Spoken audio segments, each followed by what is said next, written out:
everybody. Welcome to socaldramtram. I'm Matt. And I'm Cesar. And today, before we get in this bottle, we just want to say again, if you're new here, thanks for coming by. We appreciate you checking out the video. Don't forget to hit the subscribe button before you take off, though. And if you're a returning viewer, hey, we appreciate you sticking around. Nonetheless, everybody hit the little bell for notifications. That way you know whenever we drop a brand new video every Wednesday at 1 p.m. Pacific Standard Time. Enough of that nonsense. Cesar, what do we got today? Today we got something from my bar, folks. Ooh. That's right. We got the Balblair 1999. Second edition.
So, Balblair 1999, folks. This is bottled at, I believe, 46% ABV, so 46% alcohol, and it is a combination of fresh American oak, ex-bourbon, and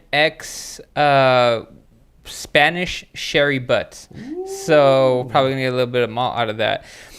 Cool thing about this bottle is not only does it replace the second release of the award-winning Balblair 1997, which hopefully...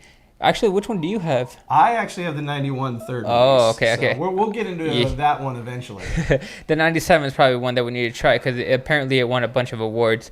However, this Balblair distillery, I don't know if you knew, it's pretty cool because if you go to the actual distillery, not only can you hand select a barrel from what you want a bottle from, but you can then bottle it yourself, label it, seal it, and everything yourself, and buy it and take it home. So you can literally pick your cask, do all the work, and then... you can pick the cask that they've already chosen to pick from. I'm like, no, I want that one. That 55-year-old one. Don't be stingy. I want that one. No, but to be honest, that's pretty cool though, right? You know, like walking in. Hand fills are fun. Yeah, for sure. Like being like, oh, I could do this. Oh, I did this. All right, that's cool. That's actually really cool. I haven't heard of another distillery that does that. So that's something I really like. But this is second release, and I don't think they made any more after that. Right? For the 99? Yeah. I don't know, actually. I don't think they did a third release, but I'm not 100% sure. Yeah, I haven't really heard, I've been researching it. I haven't really heard too much about anything after. I mean, I know Balblair has done more whiskey since 99. They have an 02 and 05. Sure. I think they even have a 2000. They have recently actually switched up from their more vintage style, where it's like, you see where it says Balblair 1999. Now they have just shifted to Balblair 12-year, Balblair 15-year. Yeah, it's like a fatter label. I have yet to see one on a shelf in the States. I mean, maybe there is back east. I don't know. I'm sure there are. But I haven't seen anything at our Total Wines or Bevmo. Yeah, I've only seen Google pictures of it, and it's exactly. It's like a fat I imprint. saw the promo marketing. I assume they actually did it. But from the looks of it, it almost looks like, like this is going to be better just by the print. It looks like it's more generic print, like just like Balblair, just like big capital. It's interesting, right? So some people would be like, well, why are you reviewing this? Like, we can't get our hands on this, right? It's like, part of it is just because we want to give our thoughts on it because we've had these whiskeys and we're like, oh, we just want to get it, what we think about it out there. But at the same time, you can still find bottles. Oh, yeah. Like, I mean, that Balblair 91 that I found it through, I think it was like Fine Drams. And granted, when I bought it, there went the Balblair 91. It was a Fine Dram. was a very fun trip. And it's probably the oldest whiskey that I have on the bar, but it's really good. So that's why we do these reviews of bottles that maybe you can't get, but I guarantee you, if you hit search on Google and you just keep clicking more results, you might find some stuff in those pages where you're like, wait, I would have never gotten this far. So that's why we review the older bottles, because we want to. Hey, folks, a little side note and a little cut into my cheat code personally. There's this site called Wine Searcher, and they're not only for wines. I realized that they are pretty good. Pretty it's much like, any spirit. Exactly. It's like a good Google search for any spirit. So you type it in and it tells you what country you can order it from, like who has it and the price, and it's listed. So that's something I like to do. Like for a couple of my Vega bottles, that's what I did because I couldn't find it here. So that let me know, oh, well, you could buy it across seas, across the pond, you know? So Wine Searcher, I'll definitely look it up. I'm not getting paid by them because, hey, I want free bottles, Wine Searcher. But but no, like that's where I find my stuff. And if it's something you can't find like on the direct Total Wine website and they're out, then go to Wine Searcher. They'll find who does actually have it, all the little mom and pop shops. But as far as coins go, for my topper coin, I'm using my Trinity and C because Trinity and Cesar. And for my bottom coin, my coaster coin, I'm using Mash and Drum because we like to have some fun. For me, I'm going to be using Vin, no nonsense whiskey, because we are about all the nonsense. And this is coin, I think this is batch 2 coin, number 125, because that's my coin number with him. Shout out to Vin. Hey, man, you're awesome. Shout out to Vin, because he's actually the guy who helped get us over our first 100 subscribers. So hell yeah. I will always, man, Vin, you always right here. I appreciate you so much. Let's shut up and stop talking. Yeah, and get into these notes. the whiskey, because I have been told that we talk too much, and specifically, I talk too much. Yeah, I'm looking at you, Al. I know. I see you. No, that's okay though. Al, I love you, Al. So I mean, I get a little bit of sherry notes coming out from it first, but to be honest, predominantly, I get like a sherry fruitcake. Okay, a sherry fruit cake. There's a thing that a lot of people over the pond talk about is Christmas cake. Now, I've never had one. Yeah, I don't think I've had it, not by that name. But like a fruit cake is very much here. Like there's a malty bread element to it for sure.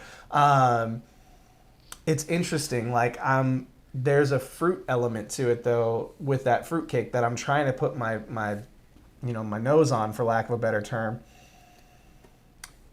But it's just a delight. It's a delightful super nose. delight. It's kind of like, I don't want to necessarily say floral, but it's like walking through the flower section of a farmer's market. Yeah. Like you get a lot of freshness in this nose. Yeah. Definitely get the sherry notes. That's probably what I'm getting, in all honesty, in the fruit. It's probably some raisins, probably some stewed fruits. But that malty bread, like, cakey bread note is definitely predominant here. And I would say the same thing on my Balblair. You know what I mean? Like, it's definitely got a malty foundation as well. A little bit of ginger. Or maybe we're just a little bit more tuned to picking that stuff up now. Yeah. The ginger's serious. Yeah. Did they just say ginger? Yeah. The ginger's serious on this one. Now, sidetrack, I actually just made a homemade ginger syrup, like a homemade ginger simple syrup. That was good. So ginger is very fresh in my mind. So yes, ginger is blowing up on this one. We just took some penicillins with that ginger. You hadn't had a penicillin cocktail, you are missing out. Penicillin got me feeling some kind of way. But as far as taste goes, I just took a sip. So good. Very, very good. This is a staple, to me, is a staple Highland Scotch. It's very reminiscent of the Highlands. The first flavor I actually get from this is applesauce. I get applesauce coming out of this. I can get apples in there. Directly applesauce. Some applesauce. It's very easygoing, medium bodied. Malty raisins for sure. Malty raisins and some. For all the people who hate that noise out there. some like leathery oak. Yeah, some leathery I oak. can get behind the leather in there for sure. But it's almost like a dusty book. Like, when you move. No, seriously, like when you move and you haven't touched your books because they're there just to make it look like you're intelligent. It doesn't make me sneeze. And you go to move it and you like open it up and it smells old. That's how this smells to me. Like it smells like a dusty old library. but like not in a bad Oh, way. yeah, Like, no, those definitely leather not. notes and scotches are a good thing. Yes, exactly. That's what I was gonna say. Like, I think that's like one of the staple signature flavors as far as Highland scotches go. So this is definitely top ranking Highland Scotch, and I love that. But to be honest, the applesauce is that distinct that's what I'm mostly getting through it. Nice applesauce, nice alcoholic applesauce. You know what this is like reminding me of? Just thinking about like about We're all Canadian of our now. reviews, like, Taking a boot. It's interesting, right? Because we're coming up on a year. Like, this is blowing my mind that we're coming up on a year of doing this, because I don't know if I've done anything for as long as this. But aside from, being married. It is reminding... Imagine Green Spot and Glenfiddich had a baby, and it had some age to it. Like, because I'm getting those apple notes, but Glenfiddich, like, being like that Highland, I don't know if, is it a Highland? I can't remember. Someone will correct me in the comments if it's not. But like that floral element. I remember with the Glenfiddich, you talked about like sitting in a doctor's office and smelling fresh flowers. Yep. I talked about lemony notes, and like I think this is like a hybrid of those two, but then amped up. That's a good way to put it. Amped up. If you haven't seen our Glenfiddich review, I'm hesitant. It's literally review number 1, so we're sorry.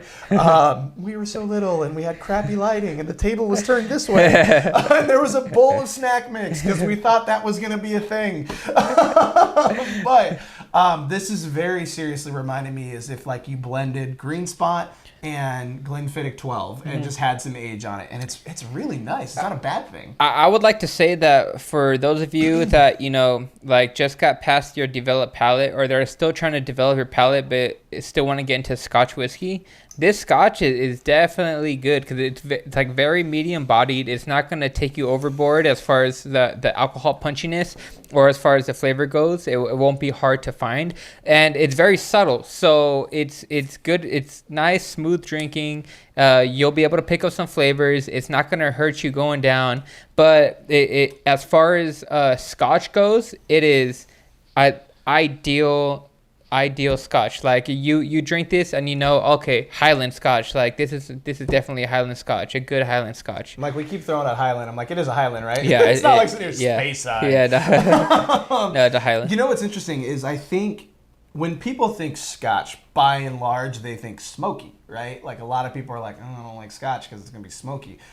When they drink or buy Scotch, they're buying something from the Highlands. They're buying something lighter, prettier. Yeah. This is like what people would buy into. And I think what you said about, picking out flavors on this particular bottle, it's nice because there's a lot of flavors in here that people will identify with, right? Yeah. They can pick out the apple. They can pick out the bread. They can pick out the other fruits. And it's something easy for somebody to jump into. So if they're like, I don't know if this whiskey thing's for me. I just taste like whiskey. This is something that may kind of get them down that path. Like you said, breaking through that wall of like, I get it now, right? And then it's our job to not be like, now get everything. Well, you shouldn't do that. Did you put water on it yet? I have not actually. Actually, I've never tried this with water yet. You don't ever try it with water on I know I This don't. is not a secret. Everyone out there in TV land's like, oh, I'm shocked. This is my shocked face. So I'm a little worried with, what would you say, 46%? 46%. It's got a little bit higher proof, so it shouldn't do too much. But again, 3 drops of water from me. But yeah, it's... Yeah, folks, you don't have to fight for the flavors. Like there's a lot of stuff we drink, and just because our palate is like a little, I'd say a little more developed, we can fight through the punchiness of alcohol and grab these flavors.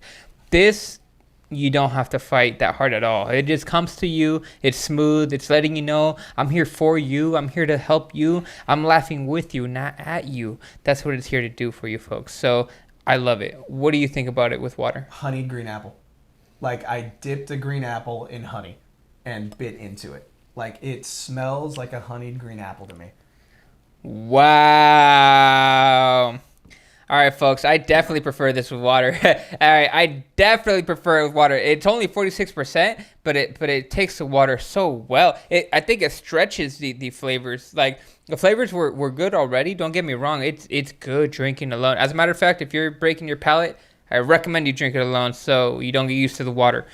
But throwing the water in there actually stretches the flavors out a little, stretches the finish as well. Like it's still going a little bit, and it's good. Yeah, you're right. With the honey apple, the finish for sure. The nose on it with water is really nice. On the finish though, with the water, I'm getting the pepper. Like, and it's not that it's bad. It's just I do get that pepper note on here. You said it's an oak cask as well, so I mean that makes sense. Again, not bad, but definitely prominent in there. But I will say, at 46%, it does handle the water nicely. It's just the finish is a little rough for me. But still, with water, it takes it nicely. And if you need to put water in it, that's fine. If you need to put a rock in it, that's fine too. Because guess what? Sometimes just getting to whiskey, like we have a buddy that we work with, and he was like, man, I really want to get into whiskey. And I was like, yo, okay, here's some different types. And he was like, dude, the flavor, it burns. And it was 40%. For us and for you guys, 40% is nothing. You can drink that stuff like water. But he drinks like beer. So we have alcohol. Beer. Alcohol to overcome. That was so funny. He drinks like, what am I going to do? Beer. What does whiskey start out as? Beer. That was funny. That was funny. But it definitely isn't out to hurt you. I think a lot of people when they talk definitely about smooth, not. Definitely they're talking about like lack of complexity. When I talk about smooth, I'm talking about the whiskey isn't trying to kill me. And adding to that note though, folks, like, you know me, like when I see pepper, I name it and I'm like, no pepper. But I'm not really getting a pepper finish, and even if I do, like it's not pepper like the others where it's like grinding down pepper at the end, where this, it's like it's actually finishing pretty flush and smooth and light. It's not like but that's just from my palate. Yeah, and that's the thing. We are not always going to, we meaning me, Cesar, and you, we're not always going to align. Guess what? I'm willing to put real money, and by real money I mean Monopoly money, on the fact that when we've had a whiskey in this show, you drinking it with us, and you were like, these guys are crazy. I get none of that in this. But guess what? Taste is subjective. This is our tasting notes, or these are our tasting notes for all you grammar Nazis. That's okay. My wife's one. I love her to death. But nonetheless, this is still a great whiskey. I'm really happy to have finally gotten a chance to try it, because I don't think you've actually brought this one over. No. How much you pay for this? For 199. I remember paying 100. It's a good price for sure. You got this here though, right? In Total Wine. Yeah, I was gonna say you didn't get this online. Nope. So no tariff and no shipping. Nope. $100. It's 16 years old, I would say, because right, 99, bottled in 2015. $100. Second release. Obviously, you're probably not gonna be able to get this anymore. Is the whiskey in the glass worth what I want to say? You talk through it, because I got anything to say. I mean, to be honest, $100 is, I would easily pay for that again. As far as scotches goes, Highland scotches have been on the rise as far as price goes. So it's like, for how good it is and where it came from, it is. I would pay more for that. Honestly, I would pay more for that for this bottle. Well, you do now. No, Damn you, Terrence. To be honest, I would comfortably pay probably $130 for this. The same price I paid for the Highland, or for the Highland Park. The Highlands? Highland Park, the 18-year-old. Same price. I would pay that same price for the Highland Park 18 as I did for this, and I think I'm gonna give it the same review number. Score. There we go. We've been drinking today, folks. So before I say my score, I guess I gotta let it out with this. Balblair 99, you treated me so fine. I want to drink you all the time. I'm glad to call you mine. And just like What's that over there? just like a star, you sure do shine. So it's a 4 for me, folks. To be honest, if we had halves, I'll probably give it a 4.5 for Highland Scotch whiskeys. But I'm gonna give it a 4. It is great stuff. I wish I could find it on the shelf again, or I wish I would have bought 2, so that way I know comfortably I have another one left. But Balblair, or almost any Balblair, I would say, with this kind of label, I'd pull the trigger on. Because they definitely did a good job with it. So it's a 4 for me. So I finished it. I was kind of waffling between two numbers. I appreciate you talking through it while I could kind of hold on score. And I'm inclined to agree. It's a 4. I think, like you, if we did halves, I'd probably go 3.5. Because, and I think it's just I'm trying to maybe ding it in my head, like, find a chink in the armor, like ding it for something, right? Make it not fair, but try to find something, try to knock it off its pedestal. But I just can't. Like, it's a damn good whiskey. It's a great Scotch. It's an awesome Highland example. I love the vintage labeling. I love the bottle. It's got the flowers etched on here. Huge cork on it, by the way. But the whiskey in the glass is worth a 4. That's the thing. When we give our scores, at least for me, I can't speak directly because I'm not Cesar as much as we may try to blend.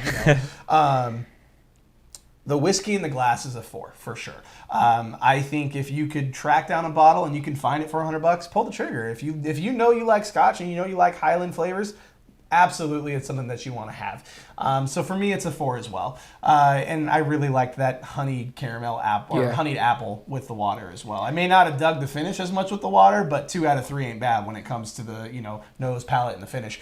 So yeah, it's a 4 for me. Anything else you want to add on it? Well, yeah, I was gonna say. So out of Highland Scotches, I think Dalmore is a Highland as well. It is. This blew the water out of the Dalmore stuff I've ever had, and the 18-year-old Dalmore was actually. We've also had the King Alexander. Yeah, exactly. We've had the King Alexander too, and this blew the water out of that. And this blew the water out of that though. So if let's just say you're running a relay race, right, where you have to hand the baton, you're gonna have your fastest runner at the end, right? So that way, he catches up the most he can. So if we're doing a relay race for Scotch Highland whiskey, I would tie up Glendronach with Balblair for that last place guy to run the fastest, because they're both great staples, and I think they both make Highland Scotch a great name to make you excited to keep wanting to try it more. Because although Dalmore is great, I would still probably put them on the second fastest guy, which is I think the second guy in line. But I'm fat. but as far as the guy that you want to all right, this is what Highland whiskey is, so you got to make it look good. So Balblair and Glendronach, beautiful examples of how good Highland Scotch whiskey really is. So I'll give that. Trying to make more Glendronach. We already reviewed it. No, because Glendronach is good. They're already on my top shelf. They're tied for first. Actually, they are first. This would probably be right behind it, first and a half. I don't even want to say second. but no. You were the last winner. Exactly.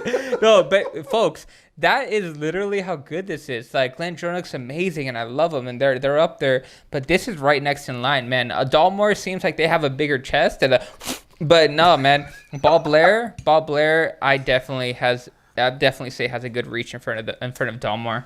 I'll go with the Balblair over Dalmore for sure. Caesar's thoughts and opinions are of his own. Views of Matt or the socaldramtram. Sorry, Dalmore. No, just kidding. Nonetheless, guys, we're going to get out of here because we appreciate you sticking around, and we're going for the long haul on this one. But do us a favor, hit us up in the comments. Have you had Balblair? Which one have you had? Had you had this one? Let us know your thoughts. Don't forget to follow us on Facebook, Instagram, and Twitter. We love interacting with you guys there. Guys, that's going to be it for this video. Do you have anything else that you want to add? Oh, don't forget to subscribe. That's very important. It's right here. We want to make sure that you guys hit that button. Anything else you want to add? Nah, bro. What about you? Stay safe and drink well, guys. All aboard. That's the line. Catch you next time. Hey, everybody. Hope you liked that video. Don't forget to hit that bell for notifications. And don't forget to subscribe. Or Trini and C, not Trini and the C. Oh, Trini and C. Got it. I see it now.